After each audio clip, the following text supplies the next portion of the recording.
जय माता आदी शेतकरी मित्रांनो आणि भगिनींनो, 3 नोव्हेंबर म्हणजेच सोमवारला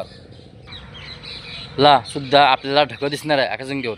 आणि हे ढगं हे जे लोपरस बनलं होतं गुजरात राज्याच्या आसपास त्या भागातून गुजरात राज्याच्या मार्गाने आपल्या विदर्भामध्ये आपल्या संपूर्ण मराठवाडा, महाराष्ट्र, उत्तर महाराष्ट्र, पश्चिम महाराष्ट्र, विदर्भ या भागामध्ये गुजरात राज्याच्या मार्गाने आपल्या भागात हे ढगं दाखल होत आहे. आणि ह्या ढगाच्या माध्यमातून आपल्याला काहीशे विदर्भ आपल्याला ढगं दिसणार म्हणजे सकाळीच काहीशे ढगं काय भागात सकाळी दिसणार, काय भागात नाही दिसणार.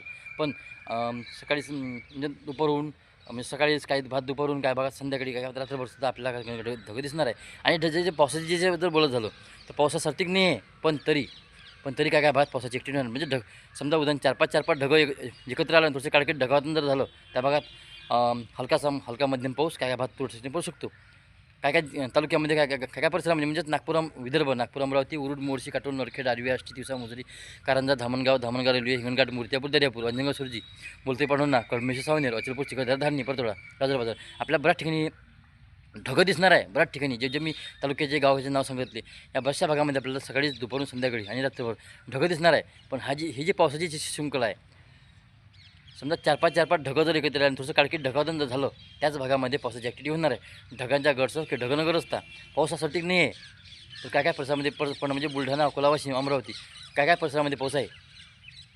पावसासाठी नाही. नागपूर, भंडारा, गोंदिया, चंद्रपूर, गडचिरोली, यवतमाळ, वर्धा या भागात तुरळक ठिकाणी पाऊस जास्तीत जास्त पावसाची जी शृंखला आहे पाऊस सटीक नाही आहे. पण काय भागात पडणार आहे. ढगांच्या गडसं ढगं न गरजता शेतकरी मित्रांनो, आपले जे शेतातले कामं आहे हे शेतातले कामं आपण सकाळीच 7 वाजतापासून दुपारी 2च्या दरम्यान करू शकता. जो काही पाऊस आहे हा पाऊस दुपारी 2 नंतर ते संध्याकाळी 7च्या मधात किंवा संध्याकाळी 7 ते रात्री 12च्या मधात काय भागात पाऊस पडणार. पाऊस सटीक नाही आहे. काय गावात काय परिसरामध्ये म्हणजे त्या तालुक्याचं नाव सांगितलं त्या तालुक्यातल्या जिल्ह्यातल्या काय गावामध्ये काय परिसरामध्ये पाऊस आहे. पावसा सटीक नाही आहे. आणि जे काही त्या पावसाचं जे वातावरण राहिलं फक्त 5 तारखेनंतर राहिलं आहे जे काही आहे. 6 तारखेनंतर वातावरण पूर्णतः क्लिअर होणार आहे. म्हणजे वातावरण ढगापासून वातावरण साफ होणार आहे. पुढे चला.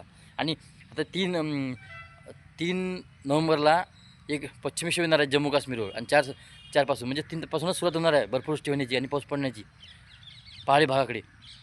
4 तारखेपर्यंत 4, 5, 6 या 3 दिवसामध्ये चांगली बर्फवृष्टी होणार आहे जम्मू काश्मीर.